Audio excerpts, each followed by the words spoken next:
Hi! நம்ம வந்து சமைக்கிறோம் டெய்லி. ஆனா, யாராவது நம்ம சமைச்சது ரொம்ப நல்லா இருக்கு இன்னைக்கு, செம்ம டேஸ்ட்டா இருக்குன்னு சொன்னா நமக்கு ஒரு குஷி வந்துரும். நெக்ஸ்ட் டே வந்து சமைக்கிறது அது ஒரு மோட்டிவேஷனா இருக்கும். அந்த மாதிரி டிபேட்டியன் மோமோஸ் செஞ்ச ஞாபகம் இருக்கா? அது சமையல் தமிழான்ற சேனல்லயும் நான் ஷேர் பண்ணியிருக்கேன்.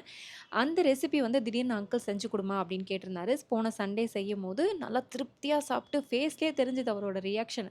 பயங்கரமா ஹாப்பி ஆயிட்டாரு அந்த டிஷ்ஷ சாப்பிட்டுட்டு. எழுந்து சாப்பிட்டு முடிச்சுட்டு போனப்போ, "உனக்கு ஒரு சாரி கன்ஃபார்ம்" அப்படின்னு சொன்னோனே ராகுல் சொன்னாங்க, "அவ சாரியே கட்ட மாட்டா. நீங்க வேணா கோல்டு வாங்கி குடுங்கன்னு" சொன்னதும், நான் வந்து நார்மலா தான் பேசிக்கிறாங்கன்னு நெனச்சுட்டு நான் நார்மலா விட்டேன். நேத்து பார்த்தீங்கன்னா, அங்கிள் வந்து எனக்கு 1 கிராம் காயின் வாங்கிட்டு வந்து கையில குடுக்குறாரு. "நீ அன்னைக்கு சமைச்சல்ல, அது எனக்கு மனச விட்டு போவே இல்ல. அதனால உனக்கு தங்கம்" அப்படின்னு சொல்ட்டாரு.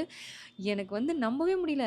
சமைச்சு குடுத்த கைக்கு தங்க வளையல் போடணும், தங்கம் குடுக்கணும்னு சொல்லுவாங்க. அது என் விஷயத்துல கரெக்ட்டா நடந்துச்சு. உங்களுக்கு தங்கத்துல ஏதாவது வாங்கணும் அப்படின்னு நெனச்சீங்கன்னா, கண்டிப்பா இந்த டிஷ்ஷ செஞ்சு பாருங்க. உங்களுக்கும் தங்கம் கிடைக்கும்னு நெனைக்கிறேன். இதே மாரி இன்னொரு வீடியோல பார்க்கலாம். பை.